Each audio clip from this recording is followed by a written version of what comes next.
इससे पहले कि जनाब इमरान प्रतापगढ़ी अपना कलाम सुनाएं, हमारे मुशायरे के सरपरस्त, हमारे मुशायरे के रूह रवा और आप सबके हर दिल अजीज सियासी रहबर मोहतरम डॉक्टर जितेंद्र अवार्ड साहब आपसे खिताब करेंगे। काफिल साहब, काफिल साहब, हेलो।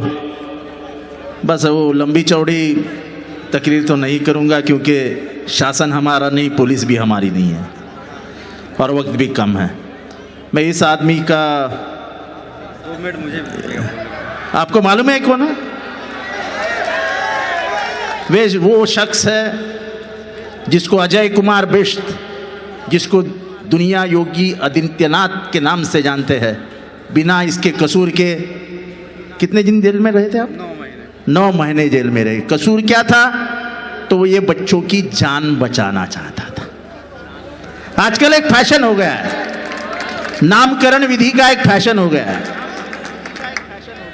प्रयागराज, कर्नावटी, अरे भैया तूने खुद का नाम बदल दिया तो क्या पूरे भारत का नाम बदल देगा? इसके बाद हम आपको योगी आदित्यनाथ नहीं कहेंगे, आपको कहेंगे अजय कुमार बिष्ट, जो आपका ओरिजिनल नाम है। मैं कोई आज मुमरा में ने ये किया, मुमरा में वो काम किया, पूरा मुमरा जानता है क्या काम हो रहा है, क्या काम होने जा रहा है, उसके ऊपर आज बात नहीं होगी। लेकिन इस देश के हालात के ऊपर बात होगी, बात अखलाक के ऊपर होगी, बात बुलंदशहर में मारा गया सुबोध सिंह के नाम पे होगी। क्या इस देश में अब कानून हाथ में लेके किसी पुलिस अफसर को मार दिया जाएगा? किसी गाय के बदले के लिए किसी इंसान को मारा जाएगा? ये देश में ज्यादा दिन नहीं चलेगा। जब आप कुछ नहीं कर पाए 4.5 साल में, तो क्या आप राम को वापस लेके आओगे?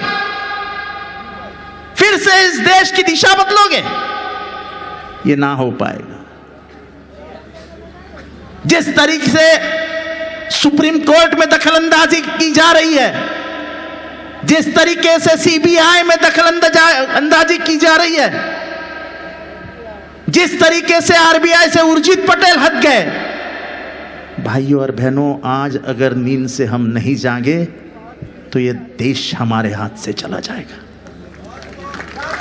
ये देश हमारे हाथ से चला जाएगा।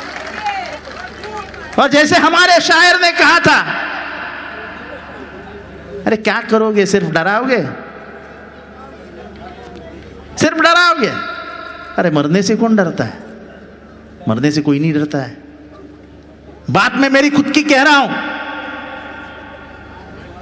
पिछले 6 महीने से लगातार मुझे लग रहा था, 8 महीने से, कि कोई मेरा पीछा कर रहा है, कोई गाड़ी मेरे पीछे आ रही है। लेकिन आपकी दुआओं की वजह से मुझे कभी भी डर नहीं लगा। और एक दिन कोर्ट में बताया गया कि जितेंद्र अवार्ड को खत्म करने की साजिश तय हुई थी, हमने 4 लोगों को गिरफ्तार कर लिया है। 3 महीने वो आदमी मेरे घर पे बाहर सोया था, मेरे ऑफिस के बाहर सोया था। ये तो आपकी दुआएं हैं जो आज भी जितेंद्र अवार्ड यहां जिंदा होकर आपसे बात कर। और इसलिए मैं हमेशा कहता हूं,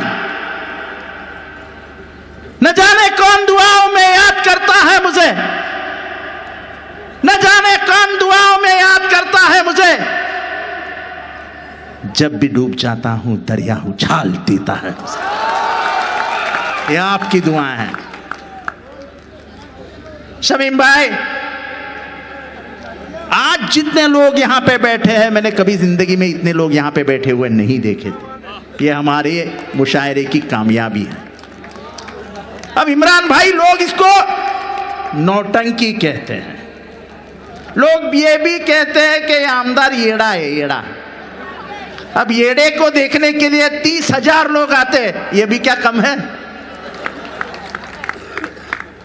लेकिन चलो उनकी बात छोड़ दो यार, उनको तो कुछ काम भी नहीं है। बराबर बोला था एक व्हाट्सएप ने कि व्हाट्सएप ने एक काम किया है कि सब बेकार लोगों को रोजगार दे दिया है।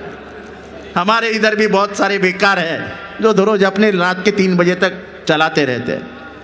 मैं सिर्फ 2019 का चुनाव आने वाला है, उसके ऊपर कुछ बात नहीं होगी, लेकिन बात इसके ऊपर जरूर होगी कि हमको तय करना है कि हमें किसको हराना है। हमें तय करना है कि ये देश किसके हाथ में सुरक्षित रहेगा। हमें तय करना है कि मेरे भाईचारे को बचाने वाला कौन है।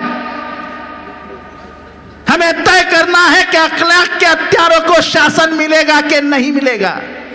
जब सुबोध का बेटा कहता है कि मेरे बाप का कत्ल इसीलिए हुआ कि वो अखलाक के मारे करियों को जेल भिजवाना चाहता था, हम संविधान की तौहीन सहन नहीं करेंगे।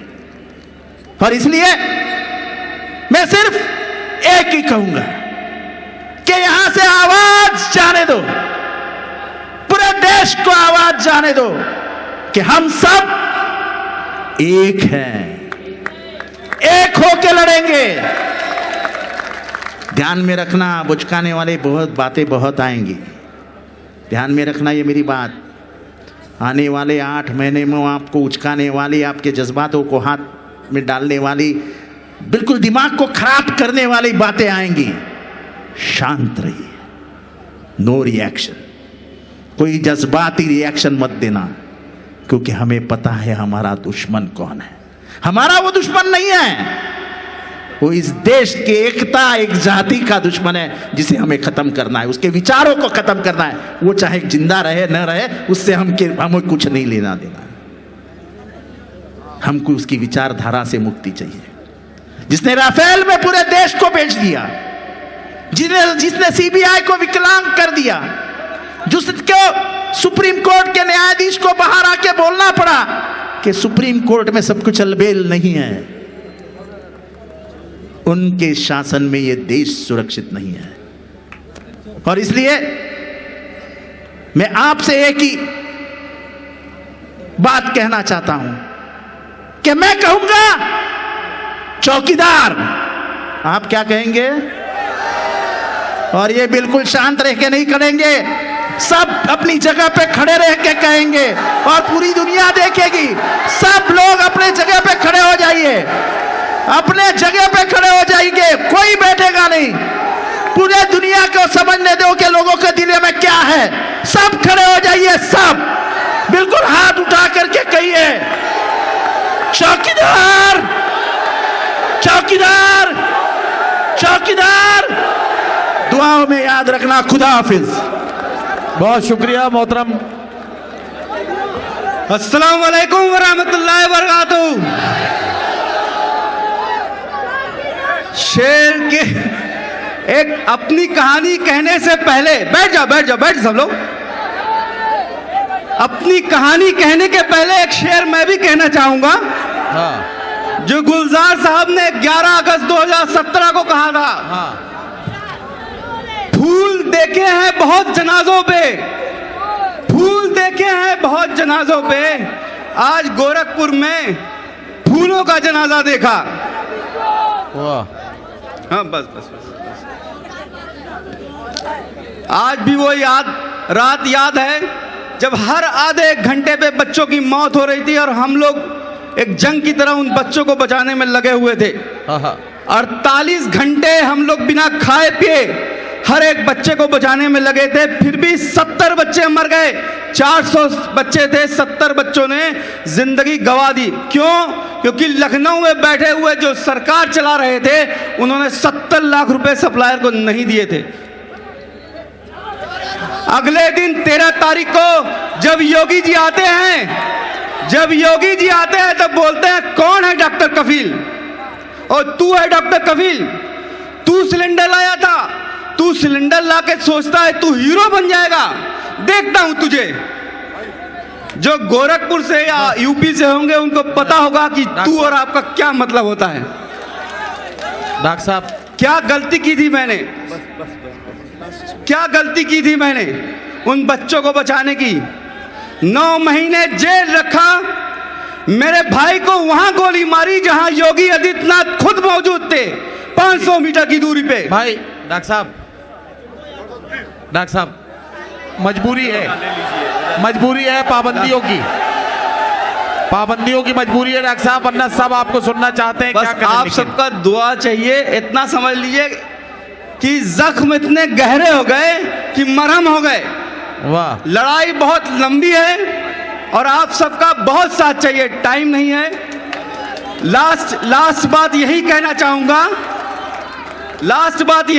चाहूंगा, डरना आता नहीं हमें, चाहे जितना भी डरा लो, हर बार एक नई ताकत से उठेंगे, चाहे जितना भी झुका लो। खुदा हाफिज। वाह, आइए।